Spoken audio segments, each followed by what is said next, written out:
Never ending topic లా మారింది 111 GO. ఇప్పటికే హైదరాబాద్ నగరంలో హైడ్రా దూకుడుతో బెంబేలెత్తిపోతున్నారు ఆక్రమణదారులు. కంప్లైంట్ వస్తే 111 జీవో పరిధిలో కూడా ఎంటర్ అవుతామనే స్టేట్మెంట్స్ తో హడలెత్తిపోతున్నారు. మరి ఎందుకు ఈ జీవో అంత కీలకంగా మారింది? ఏదో ఒకటి తేల్చకుండా గవర్నమెంట్ ఈ జీవో చుట్టూ ఎందుకు రాజకీయాలు నడుపుతున్నాయి? అమల్లో ఉంటే ఎవరికి లాభం? రద్దు చేస్తే నష్టపోయేది ఎవరు? నిబంధనలు బేఖాతరు చేసి కట్టిన నిర్మాణాలు, వాటిని కొనుగోలు చేసిన వారి పరిస్థితి ఏంటి?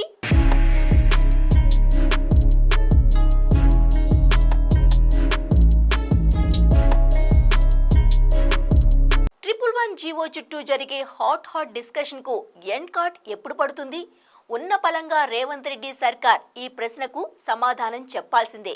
అప్పుడే రావాల్సిన క్లారిటీలతో కొందరికి, కూలాల్సిన బిల్డింగ్లతో ఇంకొందరికి స్పష్టత వస్తుంది. అలాగని జీవో అమల్లో ఉంటే కబ్జాదారుల గుండెల్లో బాంబు పడ్డట్టే, కాదు అని రద్దు చేస్తే కొత్త సమస్యలకు ఆహ్వానం పలికినట్టే.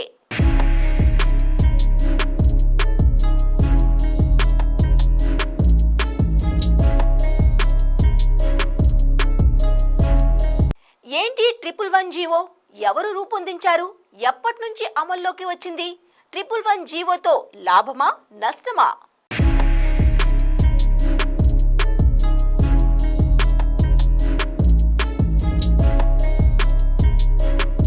హైదరాబాద్ అవుట్కట్స్ లో ఓవైపు ఫుల్ గ్రీనరీ ఫామ్ హౌజులతో నిండిపోవడానికి, మరోవైపు పెద్దగా నిర్మాణాలు లేకపోవడానికి ఈ 111 జీవోనే కారణం. నిజాం పాలకుల హయాంలో ట్విన్ రిజర్వాయర్స్ ఉస్మాన్ సాగర్, హిమాయత్ సాగర్లను ఏర్పాటు చేశారు. కొన్ని దశాబ్దాల పాటు ఈ రెండు చెరువులే హైదరాబాద్ తాగునీటి అవసరాలు తీర్చడంలో కీ రోల్ ప్లే చేశాయి. అందుకే ఈ రెండు కలుషితం కబ్జా కాకుండా కాపాడే ఉద్దేశంతో 1996లో అప్పటి ప్రభుత్వం 111 జీవోను రూపొందించింది. నీరు చేరే క్యాచ్మెంట్ ఏరియాల నిర్మాణాలు ఉండకూడదని 111 జీవో తెచ్చి బయో కన్జర్వేషన్ జోన్స్ గా మార్చారు.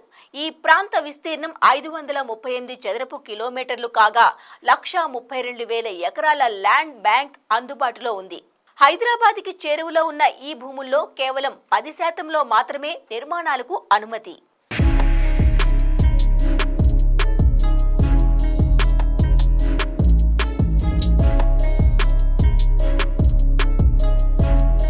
మేం ఎలాగూ మిషన్ కాకతీయ, మిషన్ భగీరథలతో కృష్ణా గోదావరి జలాలు తెస్తున్నాం.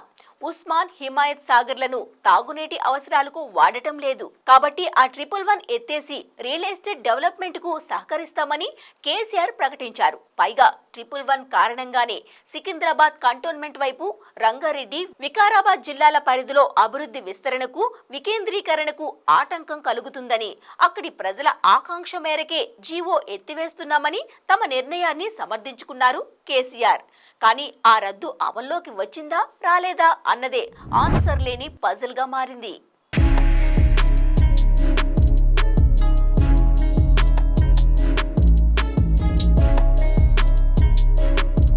111 జీవో పరిధిలోకి వచ్చే మండలాలు ఏవి? ఏ ప్రాంతాలపై ఆంక్షలు అమల్లో ఉన్నాయి?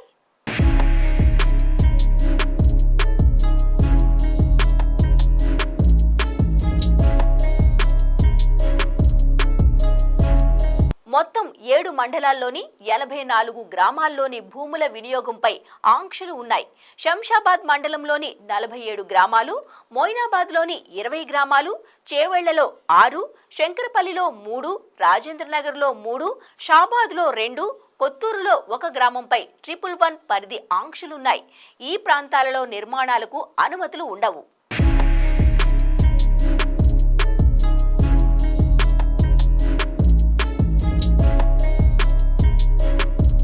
తెలంగాణ ఏర్పడక ముందు రూల్స్ ఏంటి?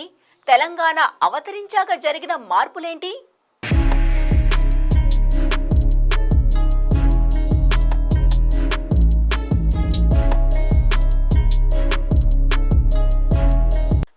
శాతం వ్యవసాయానికే వినియోగించుకోవాలనే రూల్ ఉండడంతో జీవో పరిధిలోని ఏరియాల్లో పెద్ద ఎత్తున ఫామ్ హౌజులు వెలిశాయి.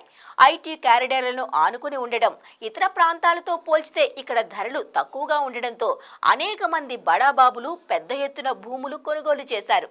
సినీ celebrities, politicians, corporate personalities, sports stars వాళ్ళు వీళ్ళు అనే తేడా లేకుండా అందరూ ల్యాండ్స్ కొని ఫామ్ హౌజులు కట్టేసుకున్నారు. ఇప్పుడు వాటి పరిస్థితి ఏంటి?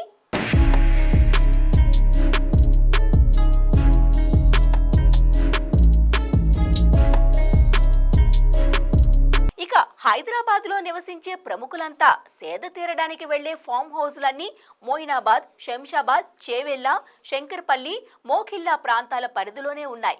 111 జీవో పరిధిలోకి వచ్చే భూముల్లో వీరంతా భారీగా పెట్టుబడులు పెట్టారు. ఒక్కొక్కరు వందల ఎకరాల భూములను తమ గుప్పెట్లో ఉంచుకున్నారు. ఇవన్నీ నిబంధనలకు విరుద్ధమే. శంషాబాద్, మోయినాబాద్, రాజేంద్రనగర్, చేవెళ్ల, షాబాద్, కొత్తూరు, శంకరపల్లి మండలాల పరిధిలో అక్రమంగా కన్స్ట్రక్ట్ చేసే లగ్జరీ విల్లాలు, హైరేజ్ నిర్మాణాలకైతే లెక్కే లేదు.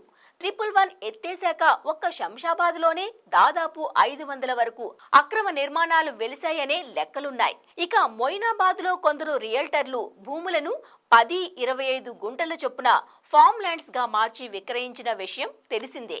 ఈ ఫామ్ ల్యాండ్స్ లో ఫామ్ హౌస్లు, వీకెండ్ హోమ్స్ గా మార్చేసి అద్దెకు ఇస్తున్నారని స్థానికుల ఆరోపణ.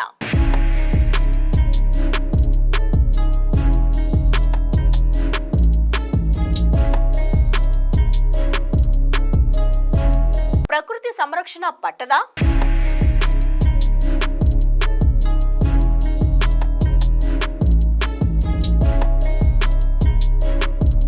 రియల్ ఎస్టేట్ భూములు చేతులు మారటం వంటివి పక్కన పెడితే పర్యావరణ పరంగా ఉస్మాన్, హిమాయత్ సాగర్ జలాశయాలు అత్యంత కీలకమైనవి. మూసీ ప్రవాహం, వరద నియంత్రణ, తాగునీటి సరఫరా, భూగర్భ జల కాలుష్యం పరంగా ఎలా చూసినా వీటి పరిరక్షణ చాలా ఇంపార్టెంట్ అనేది పర్యావరణవేత్తల మాట. కుండపోత వానలు, వరదల నుంచి కాపాడే చెరువుల చుట్టుపక్కల అక్రమ కట్టడాలను ఆపాల్సింది పోయి జీవోను ఎత్తేస్తే ఎలా అనే ప్రశ్నలు కూడా వినిపించాయి. సీఎం రేవంత్ రెడ్డి మాత్రం ఫామ్ హౌజ్ల డ్రైనేజ్ అంతా జలాశయాల్లో కలుస్తుందని, వాటి సంరక్షణ చేపడతానని పదే పదే చెబుతున్నారు. అందుకే ఆయన ఎలాంటి నిర్ణయం తీసుకుంటారా అనే ఉత్కంఠ నెలకొంది.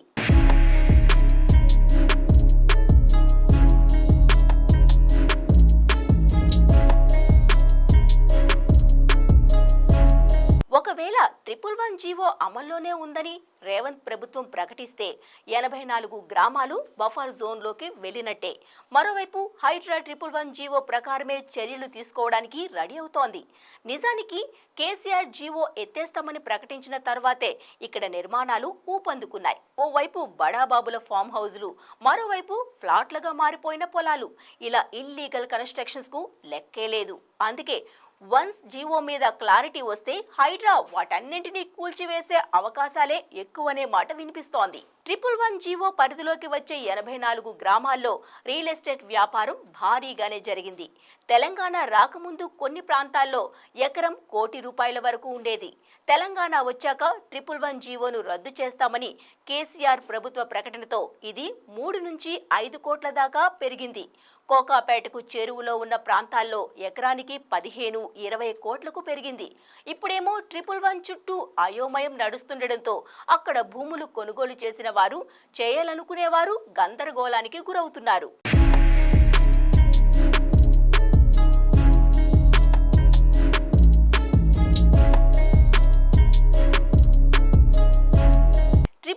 ట్రబుల్ వన్ గా మారుతుందా? ఇప్పుడు జీవో స్టేటస్ ఏంటి? అసలు 111 అమల్లో ఉన్నట్టా లేనట్టా? ఈ విషయంపై రేవంత్ సర్కార్ క్లారిటీ ఇస్తుందా?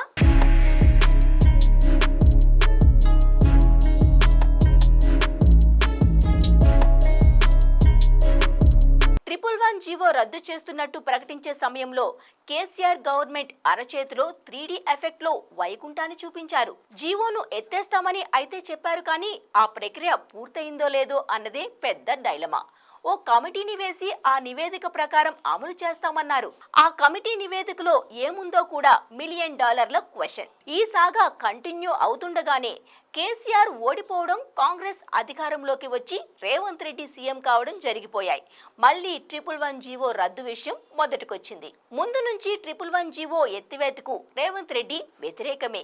ఈ నిర్ణయం వెనుక పెద్ద స్కామ్ ఉందని, రియల్ ఎస్టేట్ మాఫియాగా ఏర్పడ్డ కేసీఆర్, కేటీఆర్ వేల ఎకరాల భూమిని స్వాహా చేసి వాటిని కాపాడుకోవడానికి 111 జీవో రద్దు చేస్తున్నారని ఆరోపించారు. అంతేకాదు తండ్రి కొడుకులు ఇద్దరితో పాటు అప్పటి CS Somesh Kumar, HMDA commissioner Arvind Kumar అందర్నీ గుంజుకొచ్చి అమరవీరుల స్తూపానికి కట్టేసి కాల్చి పారేయాలనే ఘాటు వ్యాఖ్యలే చేశారు. అమరవీరుల స్తూపం దగ్గర సోమేష్ కుమార్ను, అరవింద్ కుమార్ను, కేసీఆర్ను, కేటీఆర్ను నలుగురిని ఒక గుంజవాతి గుంజ కట్టేసి రాళ్లతో కొట్టి చంపినా కూడా తప్పులేదు. వీళ్ళు చేస్తున్న నేరం.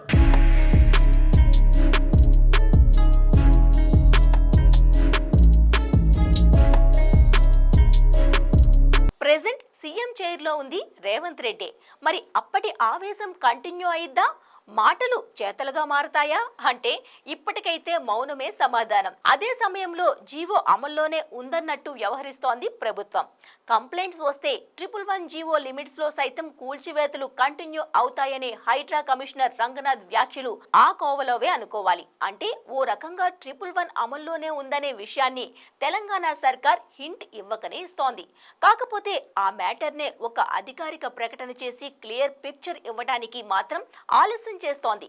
ఒక్క ముక్కలో చెప్పాలంటే బాల్ ఇప్పుడు రేవంత్ కాలి కింద ఉంది. ఆయన బంతిని గురి చూసి గోల్ పోస్ట్ లోకి కొడతారా, మిస్ చేస్తారా? వెయిట్ చేయాల్సిందే.